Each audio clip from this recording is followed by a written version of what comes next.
Hey everyone, it's Caitlin and welcome to another video. In this video, I'm going to show you 3 easy and cozy vegan soup recipes that are perfect for winter. It's winter time up here in the northern hemisphere, and I don't know about you, but nothing warms me up. It makes me feel as cozy as a hearty bowl of healthy and nourishing soup. Luckily for us, soup is really easy to make as well, and all of the ingredients are pretty budget friendly. In addition, this video is also sponsored by Thrive Market. As you guys know, I team up with Thrive Market on a monthly basis to bring you guys delicious recipe content, and I also personally use Thrive Market for all of my online groceries, and I have saved so much money by doing so. So if you live in the United States and you haven't yet checked out Thrive Market, click the little button in the description below, or the link I should say, and you can get a free trial, free shipping, and $60 worth of organic grocery credits, and that's a steal, trust me. That's all I have to say for now, so let's get right into the recipes. First, I'm going to show you how to make a slow cooker bean and quinoa chili, and I love this recipe because you literally just throw everything into a slow cooker and you're done. So we're going to use some red onion, and we're also going to be using the stems of cilantro because these have just as much flavors as cilantro, but when they cook down, they are basically like the consistency of onion, but they just add a lot of flavor. We're also going to be adding in some frozen corn and some beans. I'm using some pinto beans and black beans, and I actually cooked these from the Thrive Market dry beans. I personally think it's cheaper just to buy the dry beans and cook them, so that's what I like to do. So we're going to add our beans to the slow cooker as well as our quinoa. Then we're going to add in a can of crushed tomatoes, some tomato paste, some vegetable broth, and then our spices. We have some cayenne pepper, cumin, chili powder, pepper, and salt. So once you add those in, you can just mix everything together until everything is pretty evenly incorporated. It's all gonna cook when it's in the slow cooker, but it just helps to mix it together. Then after that's all done, you're just going to cover it, and you can cook it on low heat for 4 to 6 hours or high heat for 2 to 3.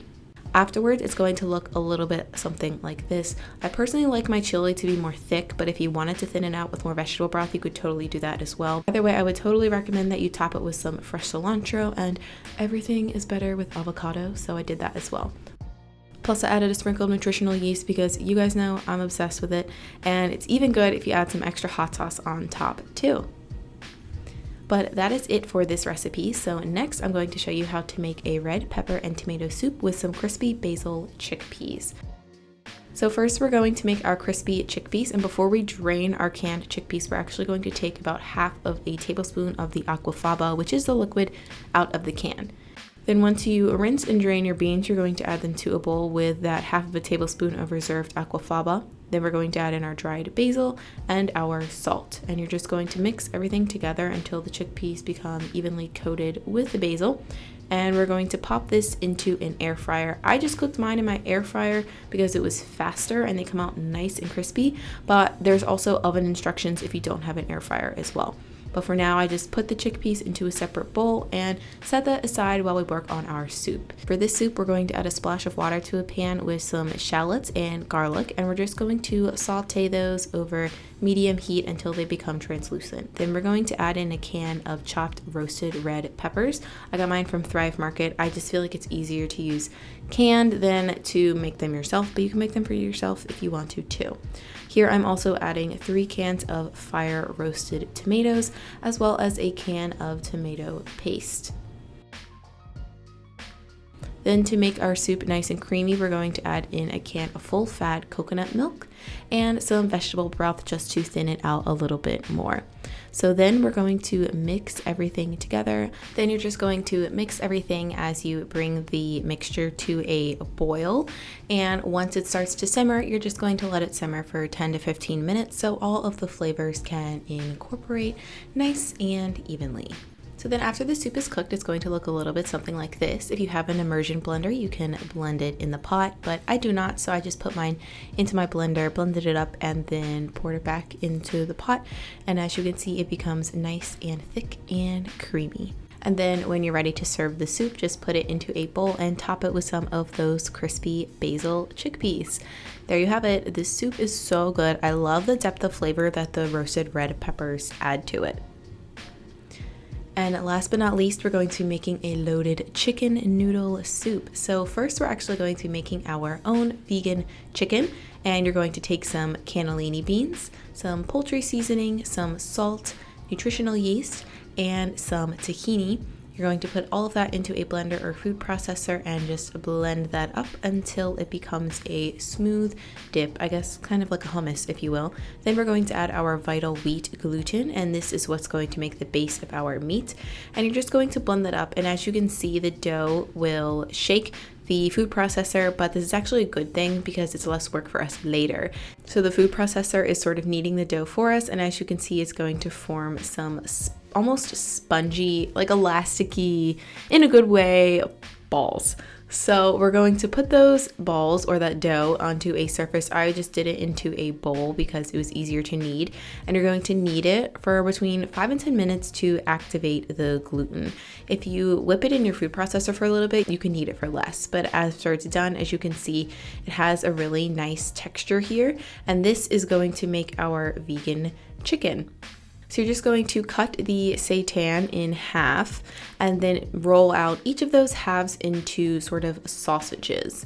And then after you have your sausages, we're going to steam them, but I personally don't like to cook my food directly in aluminum foil. So first I wrap it in parchment paper and wrap it really, really tightly because this is going to give the seitan more of that meaty texture. And then after you wrap it in parchment paper, you're then going to wrap it in aluminum foil and you're going to kind of roll the ends up to seal it really tightly, kind of like a candy bar. I don't know, that's the first thing that comes to my mind, at least. So after you have your one seitan log nice and sealed up, you can do the other one. And then to steam, it's pretty self-explanatory. You're just going to put some water into a pot, add a steaming device or a strainer, plop your little chicken seitan log thingies right on in there, and then steam them. You're going to steam them for about 50 minutes total. You want to make sure the pan is covered and you want to rotate them about every 10 minutes or so just to make sure they become evenly cooked. But afterwards, you can unwrap them. I let mine cool a little bit, so if you take them out right afterwards, just please be careful because they will be hot.